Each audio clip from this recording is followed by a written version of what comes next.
الحمد لله الذي جعل الأخلاق من الدين وأعلى بها شأن المؤمنين فرفع بمكارمها أقواما فكانوا من المتقين. وأشهد أن لا إله إلا الله وحده لا شريك له وأشهد أن سيدنا وحبيبنا ومولانا محمدا عبده ورسوله صاحب الخلق القويم. أما بعد فأعوذ بالله من الشيطان الرجيم. بسم الله الرحمن الرحيم. وإنك لعلى خلق عظيم. وقال النبي صلى الله عليه وسلم: بعثت لأتمم مكارم الأخلاق.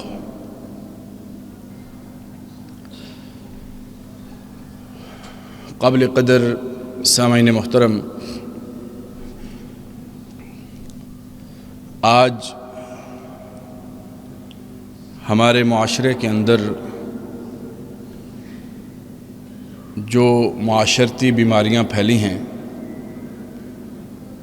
ان میں سے ایک انتہائی اہم اور بہت بڑی اخلاقی معاشرتی بیماری وہ ایسی بیماری ہے کہ اس کے اثرات ایک فرد پر انفرادی حیثیت میں تو ہوتے ہی ہیں، لیکن اس کے اثرات میں معاشرے کا باقی حصہ جو ہے وہ بھی اس کی زد میں آتا ہے۔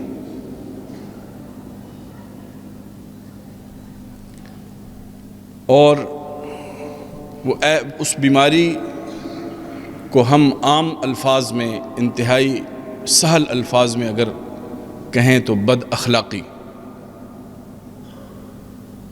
حسن اخلاق کا الٹ۔ حالانکہ ہم اس نبی کو ماننے والے ہیں کہ جن کے بارے میں قرآن مقدس میں رب کائنات نے فرمایا: وَإِنَّكَ لَعَلَىٰ خُلُقٍ عَظِيمٍ۔ آپ بہت ہی بلند و بالا اخلاق کے اوپر فائز ہیں۔ اور ام المومنین سیدہ عائشہ صدیقہ رضی اللہ تعالی عنہ، آپ سے جب پوچھا گیا جناب نبی کریم صلی اللہ علیہ وسلم کے اخلاق کے بارے میں، تو آپ نے ارشاد فرمایا: کان خلقہ القرآن، کہ آپ کے اخلاق قرآن ہی ہے۔ اور یہ بات صرف قرآن کی حد تک یا امہات المومنین یا آپ کے خدام یا آپ کے صحابہ کرام رضوان اللہ تعالی علیہم اجمعین کی حد تک نہیں، بلکہ آپ کے اخلاق کریمانہ کے گواہ آپ کے جانی دشمن بھی ہیں۔ اس وقت سے لے کر آج تک اپنے تو اپنے، غیر بھی جناب نبی کریم صلی اللہ علیہ وسلم کے اخلاق کی تعریف کرتے ہوئے نہیں تھکتے۔ جب اس نبی کے ساتھ ہماری نسبت ہے، اتنے عالی اخلاق والے نبی کے ساتھ ہماری نسبت ہے، تو پھر یہ ہماری بھی ذمہ داری ہے کہ ہم بھی اپنے مقتدا، اپنے رہنما کے اخلاق کو سیکھیں اور اس کے بعد اس کو اپنی زندگی کے اندر اور اپنے معاشرے کے اندر لانے کی کوشش کریں۔ خود نبی کریم صلی اللہ علیہ وسلم نے اس حسن اخلاق کی صفت کو اپنے فرامین میں اتنی کثرت سے بیان فرمایا کہ صحابہ کرام رضوان اللہ تعالی علیہم اجمعین کی ایک بہت بڑی تعداد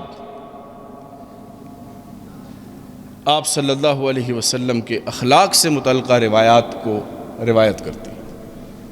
آج کی اس نشست میں چند ایک روایات جن میں جناب نبی کریم صلی اللہ علیہ وسلم نے اس حسن اخلاق کی فضیلت اور اہمیت کو واضح کیا ہے، ان کو ہم زیر بحث لائیں گے، اور اس کے بعد اس حسن اخلاق کا مفہوم ہے کیا اس کو زیر بحث لائیں گے،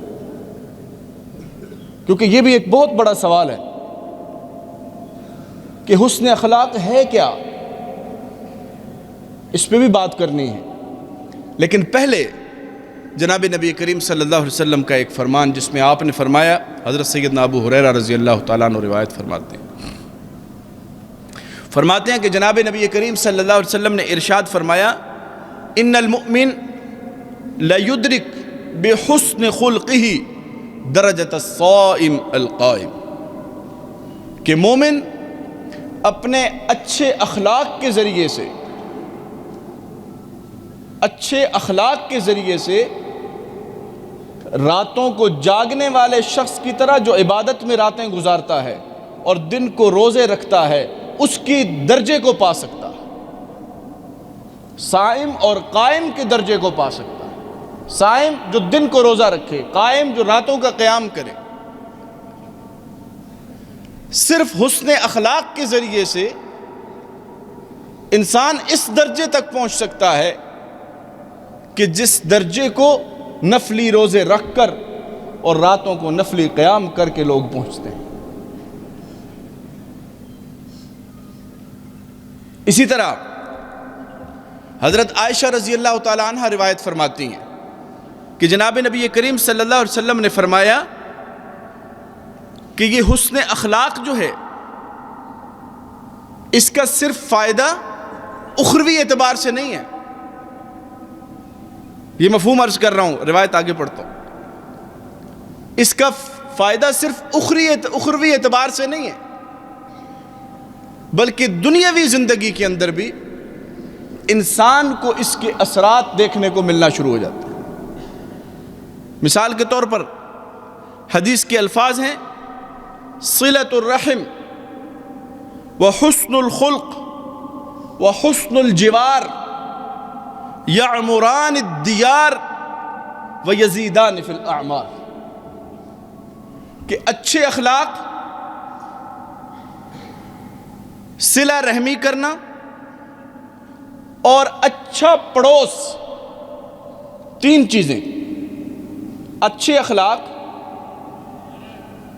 صلہ رحمی اور اچھا پڑوس، ان تین چیزوں سے کیا ہوتا ہے؟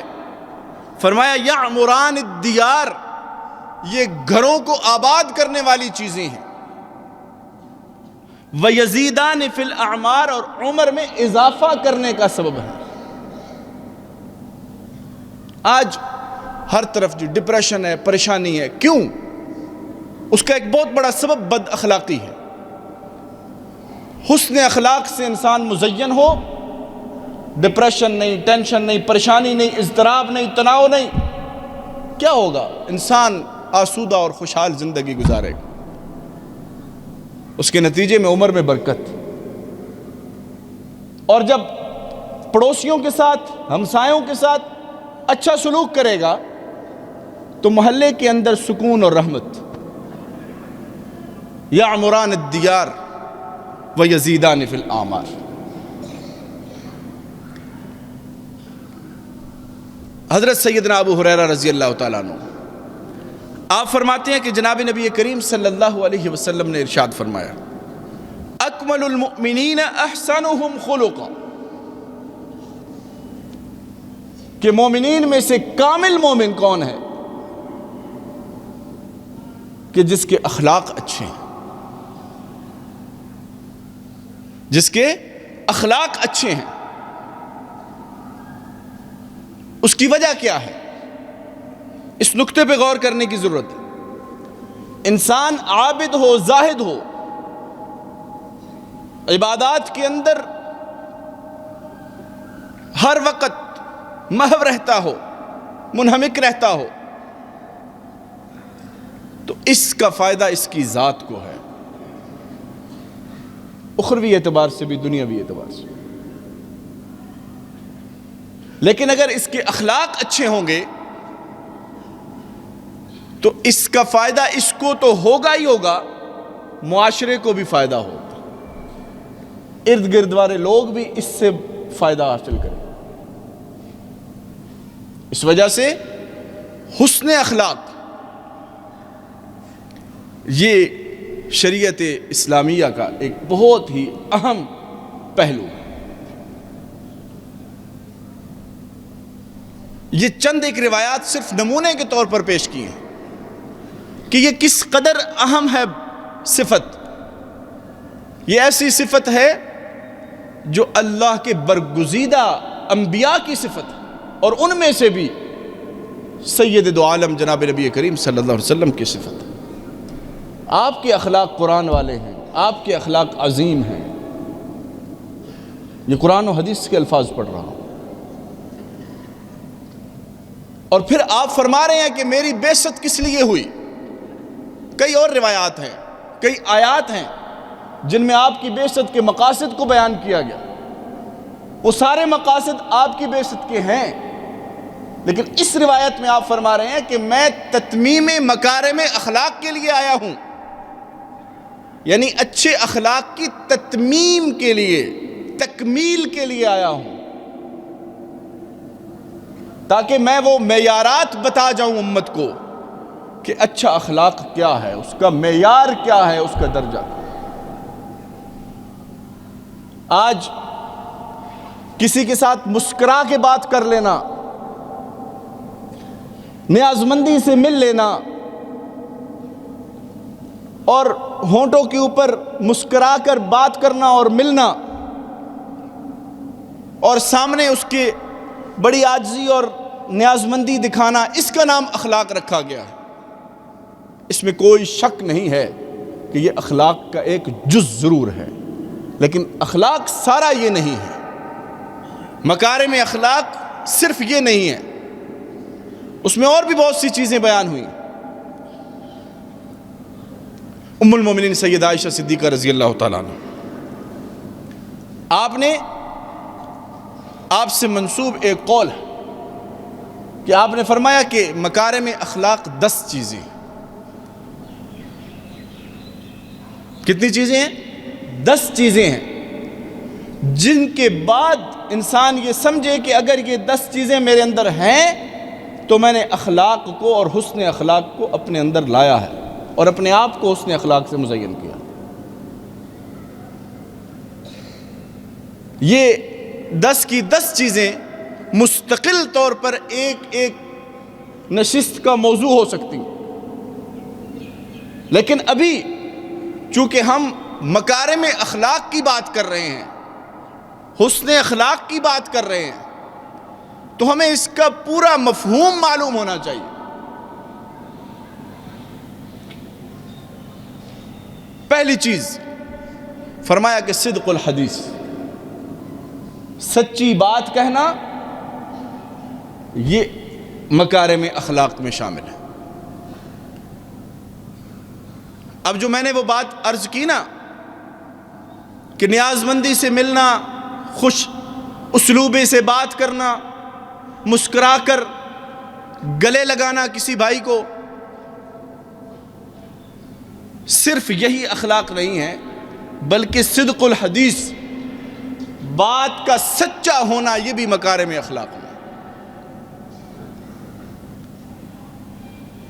گویا کہ جب کسی سے ہم مل رہے ہوں, کسی سے بات کر رہے ہوں, تو صرف ظاہری جسچرز کے اوپر نہ جائیں, بلکہ یہ دیکھیں کہ میں اس کے ساتھ جو بات کر رہا ہوں وہ سچ بول رہا ہوں یا نہیں بول رہا ہوں. اگر بات کرتے ہوئے میں جھوٹ بول رہا ہوں اور ظاہری طور پر بڑی خوشامد سے مل رہا ہوں, تو یہ خوش اخلاقی نہیں, یہ بد اخلاقی.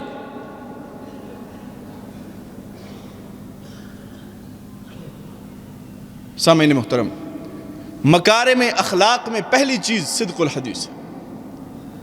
دوسری چیز اعطاء السائل،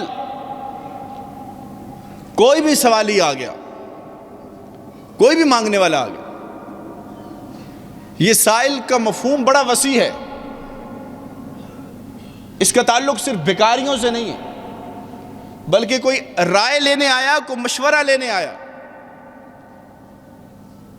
کوئی مالی تعاون لینے آیا، یا کوئی کسی اور نوعیت کا تعاون جائز حدود کے اندر اس کو چاہیے تو اس کے لیے آیا، ہر حوالے سے جو سوالی آیا ہے اس کی مدد کرنا اور اس کو دینا، یہ بھی مکارم اخلاق میں۔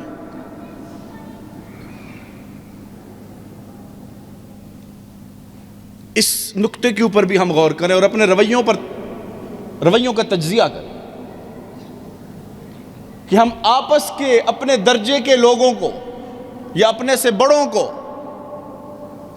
جو مالی اعتبار سے، عہدوں کے اعتبار سے، کسی بھی معیار سے وہ ہم سے بہتر ہوں، تو ان کو تو ہم بڑی نیاز مندی سے ملتے ہیں، لیکن اپنے سے کمزور کوئی سامنے آ جائے اس وقت ہمارے اخلاق کا امتحان ہوتا ہے۔ آج کے اس دور میں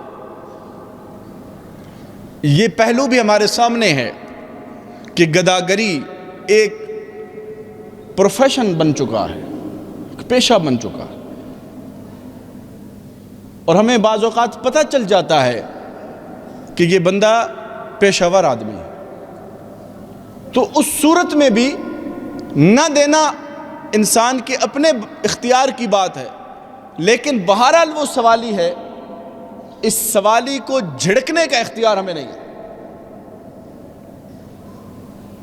قرآن میں رب العزت نے واضح فرمایا، اما الیتیم فلا تقہر واما السائل فلا تنہر، سوالی آ جائے اس کو جھڑکنا نہیں ہے، ڈانٹنا نہیں ہے۔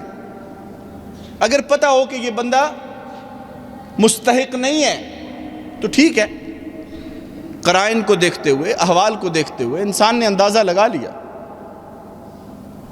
اور وہ نہیں دینا چاہتا، نہ دینا تو اس کا اختیار ہے، لیکن ڈانٹنا، جھڑکنا اس کا اختیار نہیں۔ اس کے بعد تیسری چیز فرمایا احسان کا بدلہ چکانا، کسی نے بھلائی کر دی تو اس کو بدلے میں بھلائی ہی دینا، یہ حسن اخلاق میں سے ہے، یہ مکارم اخلاق میں سے ہے۔ قرآن نے بھی یہ دستور بیان فرمایا، ہل جزاء الاحسان الا الاحسان، بھلائی کا بدلہ بھلائی ہی ہے۔ اگر کسی نے نیکی کی ہے تو اس کے بدلے میں جب موقع ملے، جب قدرت ہو، اس کے ساتھ کسی بھی درجے میں بھلائی کرنے کی، تو اس کو بدلے میں بھلائی ہی دینا۔ اس نقطے کے بھی اوپر بھی معاشرتی رویوں پر توجہ دینے کی ضرورت ہے کہ ہم نیکی کرنے والے کو کہیں نقصان پہنچانے کی سازشیں تو نہیں شروع کر دیتے، کہیں ایسا تو نہیں ہے کہ جس نے ہمارے ساتھ بھلائی کی ہے بعد میں وہ لوگوں کو کہتا پھرے کہ بھائی میں اس کے ساتھ بھلائی کر کے پچھتا رہا ہوں۔ لوگوں کے سامنے کہنا تو بہرحال ایک مستقل ایک بری بات ہے، کہیں ایسا نہ ہو کہ وہ اللہ کے سامنے ہاتھ اٹھا کے کہہ دے کہ اے اللہ میں نے تیرے اس بندے کے ساتھ بھلائی کی تھی، وہ میرے ساتھ کیا کر رہا ہے۔ بس وہ لمحہ بڑا خطرناک ہوتا ہے۔ اس لیے اگر کسی نے بھلائی کی ہے تو اصل تو یہ ہے کہ اس کے ساتھ بھلائی ہی کی جائے، لیکن کم از کم درجہ کیا ہے کہ اس کو تکلیف نہ پہنچائی جائے، کسی طرح کی بھی اذیت نہ دی جائے، ذہنی اذیت بھی ہو سکتی ہے یا جسمانی اذیت بھی ہو سکتی ہے، کسی بھی طرح کی اس کو اذیت نہ دی جائے۔ چوتھی چیز فرمایا حفظ الامانت، امانت کی حفاظت کرنا۔ یہ امانت مادی چیز بھی ہو سکتی ہے، کوئی چیز کسی کو دی امانتاً رکھنے کے لیے، اس کی حفاظت کرنا، اور اس کا تعلق انسان کی ذمہ داریوں کے ساتھ بھی ہو سکتا ہے۔ میری کیا ذمہ داری میرے کندھوں پر عائد کی گئی ہے، گھر والوں نے کیا ذمہ داری لگائی ہے، اللہ نے جو ذمہ داریاں لگائی ہیں وہ تو ہیں، معاشرے نے کیا ذمہ داری لگائی ہے، اور جہاں سے مجھے رزق ملتا ہے وہاں سے میرے کندھوں پر کیا ذمہ داریاں عائد کی گئی ہیں۔ یہ وقت بھی امانت ہے، اس کی حفاظت کرنا۔ مکارم اخلاق کا مفہوم اتنا سادہ نہیں ہے۔ میں نے شروع میں عرض کیا کہ جس کو صرف نیاز مندی کے ساتھ مل لینے کی حد تک اور مسکرا کر کسی کو سلام کر لینے کی حد تک محدود کر دیا جائے، بلکہ اس کا مفہوم بہت وسیع ہے۔ حفظ الامانت اس میں سے ہے۔ پانچویں چیز فرمایا صلۃ الرحم، صلہ رحمی کرنا، تعلق کو جوڑنا، قطع رحمی سے دور رہنا۔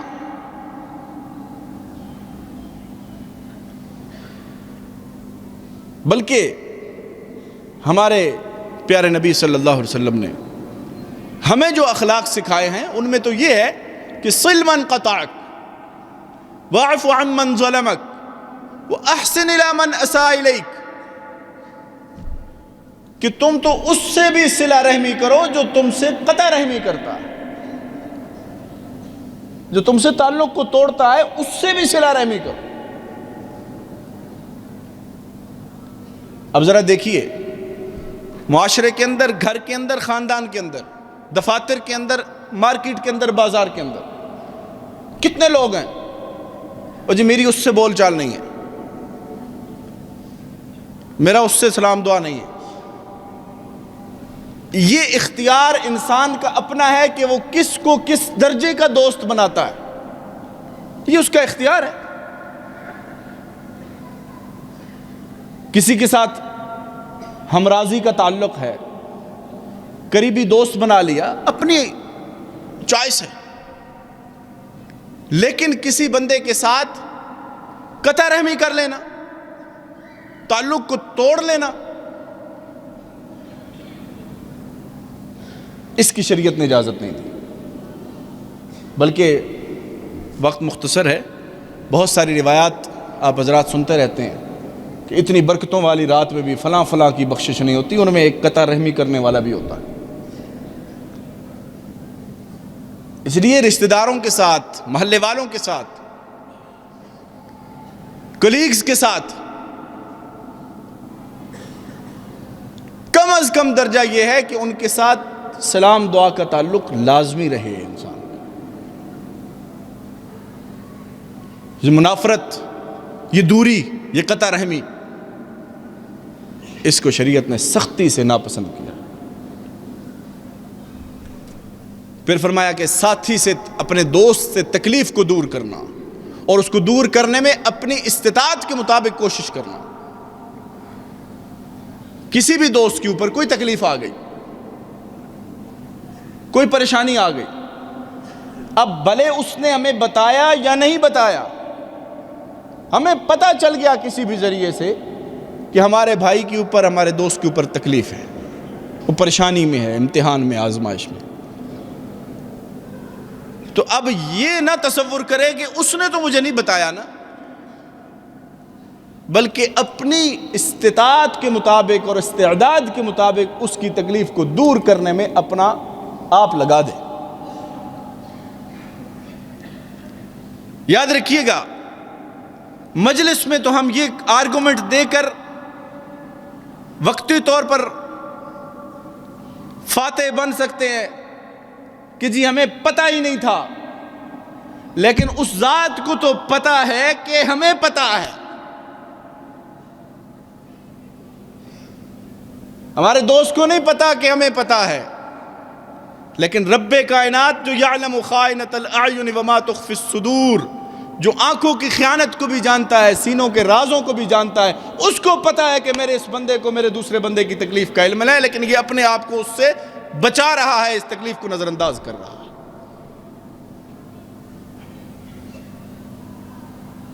اور ان چیزوں کا اجر ہم نے بندے سے تو نہیں لینا. اجر کس نے دینا ہے جی؟ کس نے دینا ہے؟ اللہ نے دینا ہے، اور اللہ کو پتہ ہے. اب ہم جب کسی سے مل رہے ہوتے ہیں نا، معاشرے کا یہ تعامل ہے، مجموعی طور پر مشاہدے کی بات ہے. او جی ہمیں تو پتہ ہی نہیں تھا آپ کے اوپر اتنی پریشانی آئی، پتہ ہوتا تو ہم یہ کر لیتے. یہ دو گناہ کر رہا ہے. پہلی بات جھوٹ بول رہا ہے، صدق الحدیث پہلے بات کر چکے ہیں، جھوٹ بول رہا ہے. اور دوسری بات، جو اس نے کوتاہی کی ہے اس کے اوپر تکلیف کو دور کر سکتا تھا یا تعاون کر سکتا تھا، اس کوتاہی کا یہ مرتکب ہوا ہے. یہ ڈبل گناہ ہو گیا. اس کا نہیں پہنچ سکا، خاموشی اختیار کرے. یاد رکھیے گا، ان مکارم کے بغیر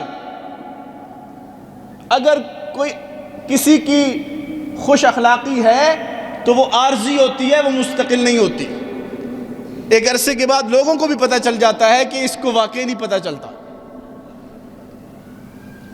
جی اگلی چیز فرمایا کہ مہمان آ جائے اس کا اکرام کرنا، اس کی عزت کرنا جتنی استطاعت ہے. مہمان کے آنے پر ماتھے پہ بل نہیں آنا چاہیے. مہمان کی عزت کرنا اور دل سے عزت کرنا، اس کو بوجھ نہ سمجھنا، یہ مکارم اخلاق میں سے. مہمان کا سن کر بڑے بڑے تاویلیں اور دلائل آج کل ہم سنتے ہیں اور سامنے آتے ہیں.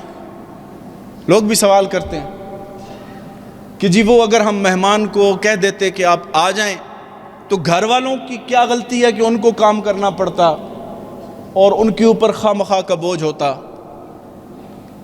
اب یہ تاویل اور دلیل پیش کی جا رہی مہمان کو جھوٹ بول کر. یہ بھی مشاہدے کی بات ہے نا.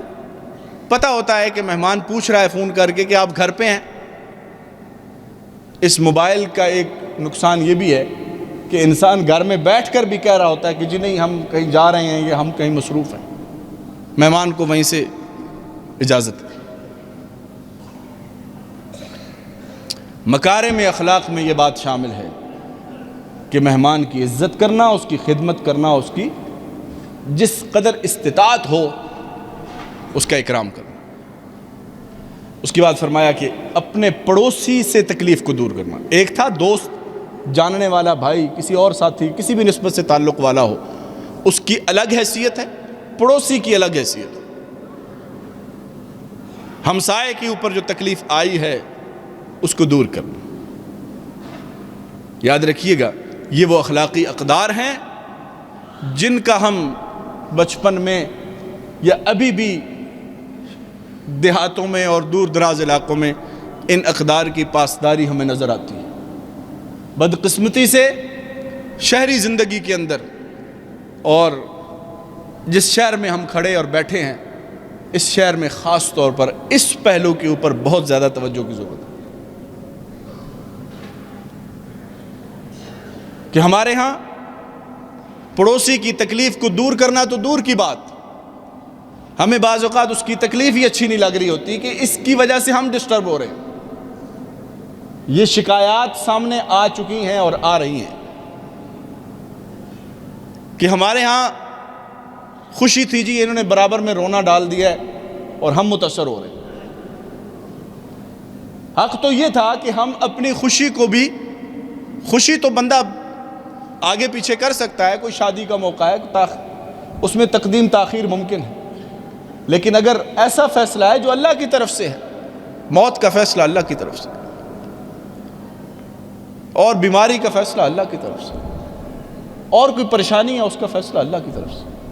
اگر کوئی ہمارا پڑوسی، ہمارا بھائی تکلیف میں ہے، پریشانی میں ہے، دکھ میں ہے، تو ہم بجائے اس کے اس کی خدمت کریں، اس کے ساتھ مدد کریں، اس کا تعاون کریں، اس کی تکلیف کو دور کرنے میں اپنا کردار ادا کریں.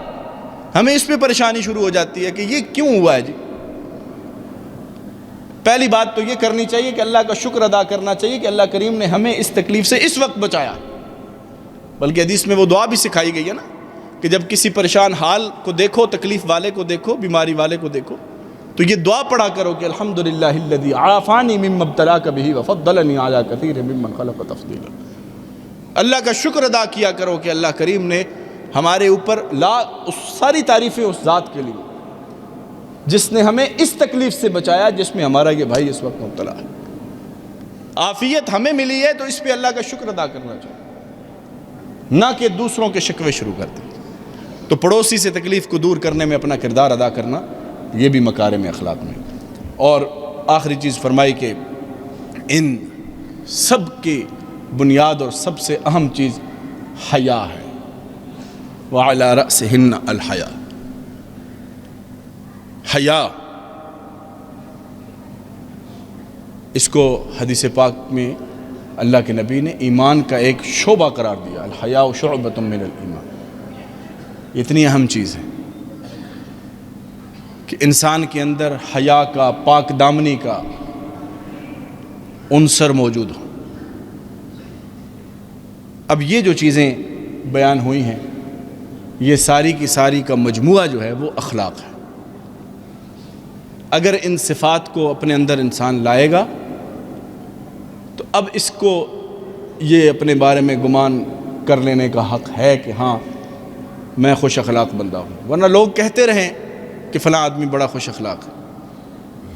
خوش اخلاقی کا تعلق صرف گفتگو سے نہیں ہے، صرف مجلس میں مسکرا کر مل لینے کے ساتھ نہیں ہے، کسی کو نیاز مندی کے ساتھ اور عاجزی کے ساتھ جھک کر مل لینے کے ساتھ خوش اخلاقی کا تعلق نہیں ہے، بلکہ حسن اخلاق اور مکارم اخلاق یہ چیزیں جو احباب دیر سے تشریف لائے ان کے لیے خلاصے کے طور پر عرض کر رہا ہوں کہ ہمارے معاشرے کے اندر جو بیماریاں ہیں ان میں سے ایک بہت بڑی بیماری بد اخلاقی کی ہے۔ حالانکہ ہمارے پیارے نبی صلی اللہ علیہ وسلم، آپ کی ذات وہ ذات ہے کہ جن کو اللہ نے فرمایا کہ آپ عظیم اخلاق کے مالک ہیں، اور حضرت عائشہ فرماتی ہیں کہ کان خلقہ القرآن، آپ کے اخلاق قرآن ہی تھے۔ پھر آپ کی احادیث میں سے چند ایک احادیث ذکر کی گئیں کہ جن میں حسن اخلاق کی اہمیت اور فضیلت کو بیان کیا۔ اس کے بعد حسن اخلاق کا مفہوم ہے کیا، ہم کس کو حسن اخلاق سمجھتے ہیں اور شریعت کا مطلوب حسن اخلاق کون سا ہے، اس پر گفتگو کی گئی کہ ہمارے ہاں جو اخلاق کا تصور ہے وہ ایک جز تو ہو سکتا ہے لیکن وہ کامل نہیں۔ کامل حسن اخلاق کا مفہوم کیا ہے کہ انسان کے اندر یہ ساری صفات، وہ سچا بھی ہو، وہ صلہ رحمی کرنے والا بھی ہو، وہ سوالیوں کو دینے والا بھی ہو، وہ لوگوں سے تکلیف کو دور کرنے والا بھی ہو، مہمان نواز بھی ہو، اور پڑوسی کا بھی احترام کرنے والا ہو، اس کی تکریم کرنے والا ہو، اور اس کے اندر حیا اور پاک دامنی کا عنصر بھی ہو۔ یہ ساری صفات کا جو مالک ہوگا وہ بندہ ہے خوش اخلاق۔ اللہ کریم سے دعا ہے کہ اللہ کریم ہمیں ان صفات کو اپنانے کی توفیق نصیب فرمائے، اور جناب نبی کریم صلی اللہ علیہ وسلم کی نیک اور پاک اور صاف ستھری اور مبارک سیرت کو فالو کرنے کی ہم سب کو توفیق نصیب فرمائے۔ اقول قولی ھذا استغفر اللہ لی ولکم ولسائر المسلمین۔ الحمد لله حق حمده أفضل ما ينبغي لجلال وجهه، أحمده سبحانه لا أحصي ثناء عليه، وكما أثنى على نفسه، وأشهد أن لا إله إلا الله وحده لا شريك له، وأشهد أن سيدنا وحبيبنا ومولانا محمدًا عبده ورسوله صلى الله عليه وعلى آله وصحبه وسلم تسليمًا كثيرًا كثيرًا.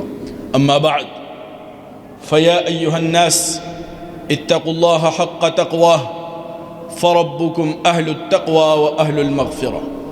عباد الله، اعلموا أن خيرية الرجل لا تقاس بصلاته وصيامه فحسب، بل لا بد من النظر في شيمه وأخلاقه وتعامله مع الخلق. فعن أبي هريرة رضي الله تعالى عنه قال النبي صلى الله عليه وسلم: إن المؤمن ليدرك بحسن خلقه درجة الصائم القائم. وعن عائشة رضي الله تعالى عنها أن النبي صلى الله عليه وسلم قال لها: إنه من أعطي حظه من الرفق فقد أعطي حظه من خير الدنيا والآخرة. وصلة الرحم وحسن الخلق وحسن الجوار يعمران الديار ويزيدان في الأعمال. وعن أبي هريرة رضي الله تعالى عنه قال رسول الله صلى الله عليه وسلم: أكمل المؤمنين أحسنهم خلقا. وعن عبد الله بن عمرو رضي الله تعالى عنهما قال لم يكن رسول الله صلى الله عليه وسلم فاحشا ولا متفحشا وكان يوصي أصحابه بحسن الخلق. قال يوما لمعاذ اتق الله حيثما كنت واتبع السيئة الحسنة تمحها وخالق الناس بخلق حسن.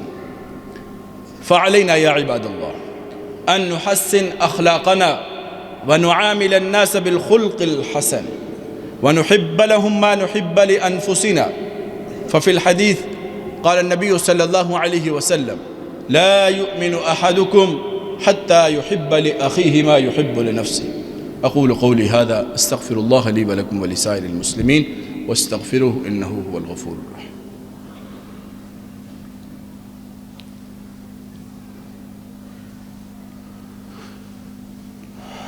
إن الحمد لله نحمده ونستعينه ونستغفره ونؤمن به ونتوكل عليه ونعوذ بالله من شرور أنفسنا ومن سيئات أعمالنا من يهده الله فلا مضل له ومن يضلله فلا هادي له وأشهد أن لا إله إلا الله وحده لا شريك له وأشهد أن سيدنا وحبيبنا ومولانا محمدا عبده ورسوله.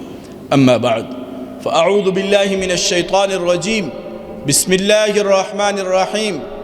إن الله وملائكته يصلون على النبي يا أيها الذين آمنوا صلوا عليه وسلموا تسليما. اللهم صل على سيدنا ومولانا محمد بعدد من صلى وصام وبعدد من قعد وقام وصل كذلك على جميع الأنبياء والمرسلين وعلى الملائكة المقربين وعلى الصحابة رضوان الله تعالى عليهم أجمعين خصوصا على الخلفاء الراشدين المهديين أبي بكر وعمر وعثمان وعلي رضي الله تعالى عنهم أجمعين. اللهم اغفر للمؤمنين والمؤمنات والمسلمين والمسلمات الأحياء منهم والأموات إنك سميع قريب مجيب الدعوات. اللهم انصر الإسلام والمسلمين. اللهم أيد الإسلام والمسلمين. اللهم أعز الإسلام والمسلمين وأذل الشرك والمشركين. اللهم انصر إخواننا المظلومين المسلمين المستضعفين في فلسطين. اللهم انصر إخواننا المظلومين المسلمين في فلسطين. اللهم انصرهم ولا تنصر عليهم. اللهم انصرهم ولا تنصر عليهم. اللهم افرغ عليهم صبرا وثبت أقدامهم. اللهم انصرهم ولا تنصر عليهم. اللهم زدهم ولا تنقصهم.